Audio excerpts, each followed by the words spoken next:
Assalamu alaikum. Today our topic is manufacturing concern.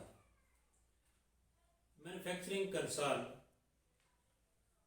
पढ़ाने से पहले हमें ये पता होना चाहिए कि बिजनेस क्या है और बिजनेस की कितनी अक़साम हैं। तो सबसे पहले हम बिजनेस की तारीफ जो है वो करते हैं कि बिजनेस क्या है।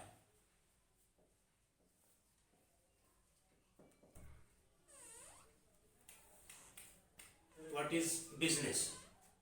Any legal activity undertaken for the purpose of earning profit is called business. ऐसा काम या ऐसा अमल जो मुनाफा कमाने की गर्ज से किया जाए उसको कारोबार कहते हैं। अब कारोबार की जो है अक़साम उस पे हम थोड़ा सा तबसरा करेंगे कि कारोबार की जो टाइप्स हैं वो कितनी हैं। कारोबार की 3 अक़साम हैं। Number 1, trading concern.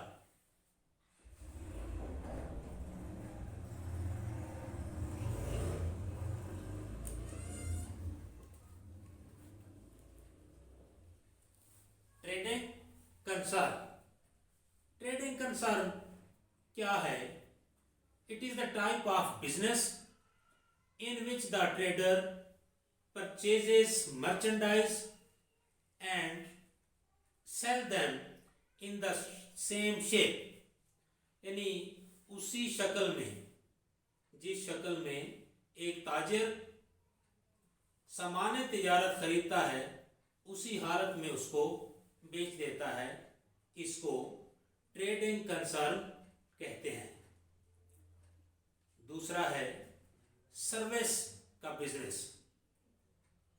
ये ऐसा बिजनेस है जिसमें एक ताजिर जो है वो खिदमत सर अंजाम देता है। मसलन वकील का काम, डॉक्टर्स का, इंजीनियर का, तो ये तमाम जो हैं सर्विस के बिजनेस हैं।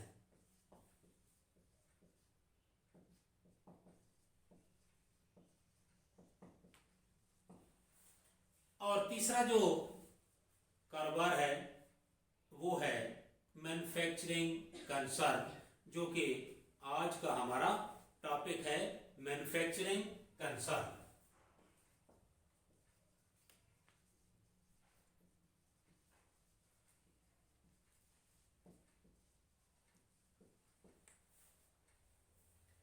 Manufacturing concern are those type of business institutions which deal in producing goods. ये इदारे जो है क्या करते हैं? ये अशिया बनाते हैं, खाम माल खरीदते हैं। These concerns purchase raw material and labor, do some process on it and convert it into finished goods. ये खाम माल खरीद कर उससे अशिया तैयार करते हैं। गन्ना खरीद कर उससे चीनी बनाते हैं, गंदम खरीद कर आटा बनाते हैं और लकड़ी खरीद कर फर्नीचर बनाते हैं। अब ये मैन्युफैक्चरिंग कंसर्न जो है इसमें हमें मज़ीद जो है कुछ कॉन्सेप्ट्स हैं वो जब तक क्लियर नहीं होंगे उस वक्त तक हमारा ये चैप्टर जो है वो क्लियर नहीं होगा। सबसे पहले एक कॉन्सेप्ट है कॉस्ट। क्या है कॉस्ट? कॉस्ट क्या है? Cost means the total amount spent to get any article. Cost means the total amount spent to get any article. कोई भी चीज लेने के लिए हमने जो रकम खर्च की उसको हम लागत कहते हैं। और इसके साथ जो मिसगाइड करता है एक और कॉन्सेप्ट है जिसको अक्सर ताजिर जो है वो कॉस्ट और एक्सपेंस में फर्क नहीं बता सकते, तो इसमें फर्क है। दूसरा है concept expense.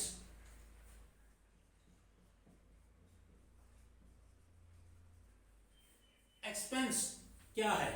Expense means that portion of cost which has been expired, यानी कास्ट का वो हिस्सा जिससे हमने फायदा हासिल कर लिया हो। ऑफिस के लिए हमने 2000 की जो टिकट खरीदे, उनमें से 1000 के हमारे खर्च हो गए, तो ये 1000 रुपया जो है वो खर्च है। पहले हमारी 2000 कास्ट थी और उसमें से 1000 रुपया खर्च हो गया, वो एक्सपेंस बन गया। तो बॉस जो है इसको ये समझते हैं कि जो कास्ट है वो सारा एक्सपेंस नहीं है, यानी एक्सपेंस जो है कास्ट का वो हिस्सा है जो हमने खर्च कर लिया। अब कास्ट की मजीद जो है मैन्युफैक्चरिंग प्रोसेस में 3 हमारे पास जो हैं वो अकसाम हैं। किसी भी चीज़ को तैयार करने के लिए हमें डायरेक्ट मटेरियल कास्ट का पता होना चाहिए। नंबर 2, डायरेक्ट लेबर कास्ट का पता होना चाहिए। और नंबर 3, फैक्ट्री ओवरहेड कास्ट का पता होना चाहिए। अब सबसे पहले हम डायरेक्ट मटेरियल पे बहस करेंगे कि डायरेक्ट मटेरियल जो है वो क्या है। Direct material are those material which are integral part of finish goods. तो ये जो अशिया हम मैन्युफैक्चरिंग प्रोसेस में तैयार करते हैं, जैसे कि गन्ने से चीनी तैयार करते हैं, लकड़ी से फर्नीचर तैयार करते हैं, तो ये डायरेक्ट मटेरियल उसका इंटेग्रल पार्ट है, जुज़्वे ला यनफक है, यानी लाजमी जुज़ है। इसके बगैर अशिया जो है वो तैयार नहीं हो सकती। तो मिसाल के तौर पर लकड़ी जो है वो फर्नीचर के लिए और गन्ना जो है वो चीनी के लिए ये डायरेक्ट मटेरियल है। अब इसी तरह इनडायरेक्ट मटेरियल दूसरा क्या है?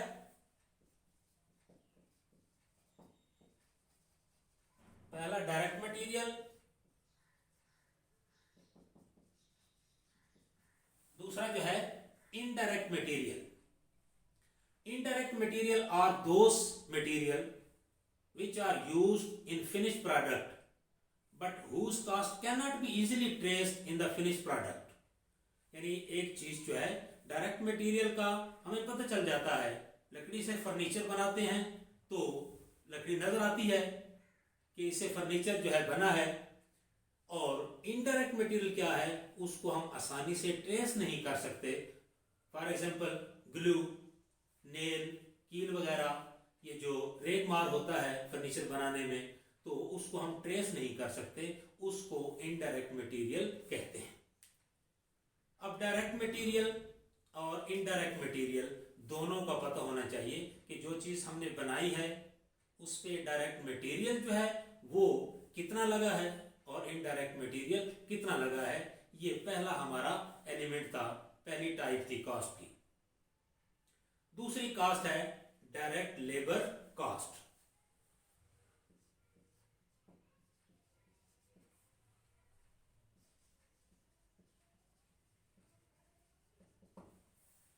Direct labor cost, those workers who are directly involved in production, those workers who are directly involved in production whose cost can easily be identified in production is called direct labor।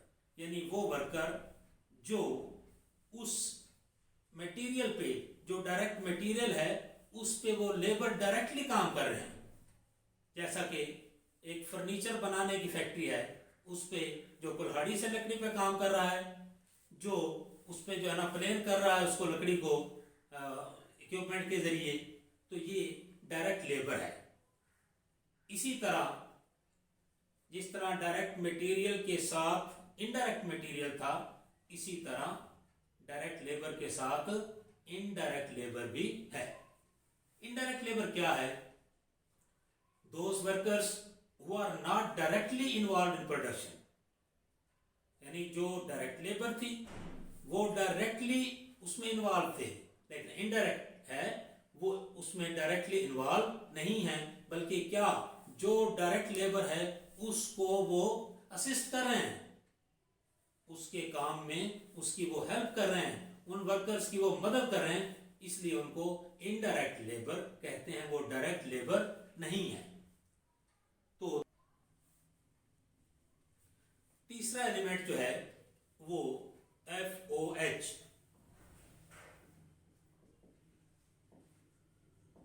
FOH से बनता है factory overhead cast, यानी direct material, direct labour के अलावा जो factory के अखराजात होते हैं उनको FOH कहते हैं। All sundry expenses other than direct labour and direct material incurred for manufacturing a product are called factory overhead expenses. For example, indirect labor, depreciation of plant, indirect material, यानी indirect material और indirect labor जो हैं वो FOH उनमें शामिल है।